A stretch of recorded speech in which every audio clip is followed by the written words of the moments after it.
How gases exert pressure.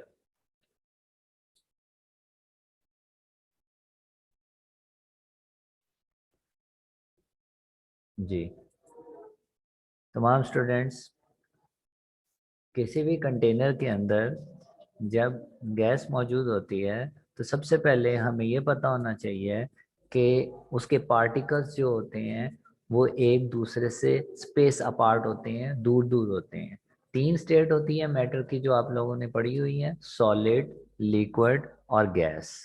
Solid के molecules एक दूसरे के साथ वेरी क्लोजली बॉन्डेड होते हैं, वो एक जगह से दूसरी जगह मूव नहीं कर सकते। लिक्विड के मॉलिक्यूल जो होते हैं वो उनकी इंटरमॉलिक्यूलर फोर्स, अट्रैक्शन की फोर्स मॉलिक्यूल के दरमियान वो इतनी स्ट्रांग नहीं होती जितनी सॉलिड की होती है। तो इसलिए उसके मॉलिक्यूल जो हैं वो रैंडमली इधर से उधर जा सकते हैं, इससे लिक्विड्स जो हैं वो फ्लो कर जाते हैं। गैसेस जो होते हैं इनके दरमियान डिस्टेंस, मॉलिक्यूल्स के दरमियान डिस्टेंस ज़्यादा होता है, इनमें अट्रैक्शन की फोर्स बहुत कम होती है और ये रैंडमली इधर उधर मूव करके जा सकते हैं। तो गैसेस के मॉलिक्यूल्स क्या होते हैं, वो स्पेस अपार्ट होते हैं, एक दूसरे से दूर दूर होते हैं, उनके अंदर अट्रैक्शन की फोर्स कम होती है और वो इधर उधर मूव करके जा सकते हैं। और कॉन्स्टेंटली ये मूव करते रहते हैं, इधर उधर मूव करने से ये मूव करते हुए कंटेनर की वॉल के साथ स्ट्राइक करते हैं और स्ट्राइक करने से फोर्स प्रोड्यूस करते हैं। और जब फोर्स प्रोड्यूस होती है तो हमने पढ़ा हुआ है किसी भी यूनिट एरिया के ऊपर जब फोर्स प्रोड्यूस होती है तो प्रेशर पैदा होता है। तो यहाँ पे हमारे पास जो है फोर्स की वजह से प्रेशर प्रोड्यूस होगा, इसी प्रेशर को ही बेसिकली हम गैस प्रेशर कहते हैं। और अगर हम ऐसा करें कि इसके पिस्टन जो हमें दिखाई दे रहा है उससे हम फोर्स लगाएं और गैस का वॉल्यूम कम कर दें, ऊपर से फोर्स लगाएं और गैस का वॉल्यूम कम कर दें, तो क्या होगा कि ये मॉलिक्यूल जो हैं ये बार बार स्ट्राइक करेंगे कि उनको जगह कम मिलेगी और ये बार बार स्ट्राइक करेंगे वॉल्स के साथ और बार बार स्ट्राइक होने से प्रेशर जो है वो इंक्रीज हो जाएगा। तो एक दफ़ा मैं रिपीट करता हूँ, ओवरऑल हमने ये कहा कि गैस के मॉलिक्यूल जो होते हैं वो स्पेस अपार्ट होते हैं, एक दूसरे से काफ़ी दूर दूर होते हैं, वो रैंडमली इधर उधर मूव करते हुए जा रहे होते हैं और मूव करते करते ये कंटेनर की दीवारों के साथ भी स्ट्राइक करते हैं और उनके ऊपर फोर्स प्रोड्यूस करते हैं, जिसकी वजह से कंटेनर की दीवारों के ऊपर प्रेशर प्रोड्यूस होता है। इसी प्रेशर को बेसिकली हम गैस प्रेशर कहते हैं।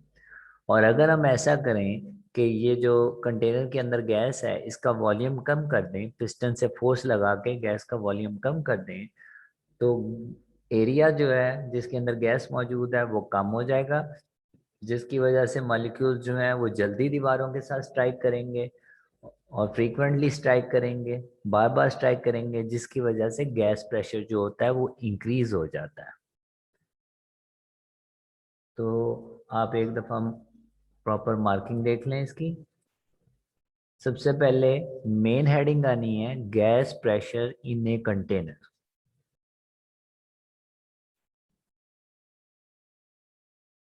उसके बाद ये first line according to the particle model of gas, ये कट कर सकते हैं, जो इस वक्त मैंने बोल्ड किया हुआ है आप लोगों ने सिर्फ यही रिटर्न करना है। मैं रीड कर देता हूँ, the molecules of a gas are not strongly held together, एक दूसरे के साथ अच्छे तरीके से इंटरमॉलिक्यूलर फोर्स उनकी कम होती है तो वो जुड़े नहीं होते हैं, दूर दूर होते हैं।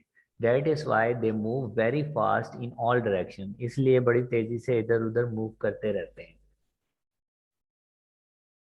उसके बाद the molecules are in constant motion, लगातार मूव कर रहे होते हैं। During their motion the molecules collide with each other and with the walls of the container and apply force।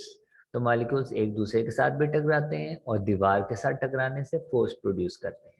This force acting on the walls give rise to pressure.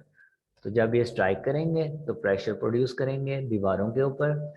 If gas is pressed into A small volume, अगर gas का volume कम कर दिया जाए दबाने से, यानी कि piston ऊपर से दबा दिया जाए उसका वॉल्यूम कम हो जाए, the molecules collide more frequently, लगातार आप कोलाइड बार बार कोलाइड करने लग जाएंगे। फ्रिक्वेंटली का मतलब बार बार कोलाइड करना, कसरत से टकराना। विद वॉल्स ऑफ वेसल, यानी कि ये जो हमारा बर्तन है इसकी दीवारों के साथ बार बार स्ट्राइक करेंगे। हेंस प्रेशर इंक्रीजेस, जिसकी वजह से प्रेशर बढ़ जाएगा।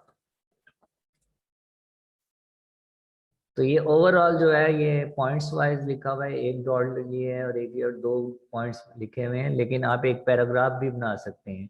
ये सारा कुछ कंबाइन करके एज पैराग्राफ ये आप लिख सकते हैं।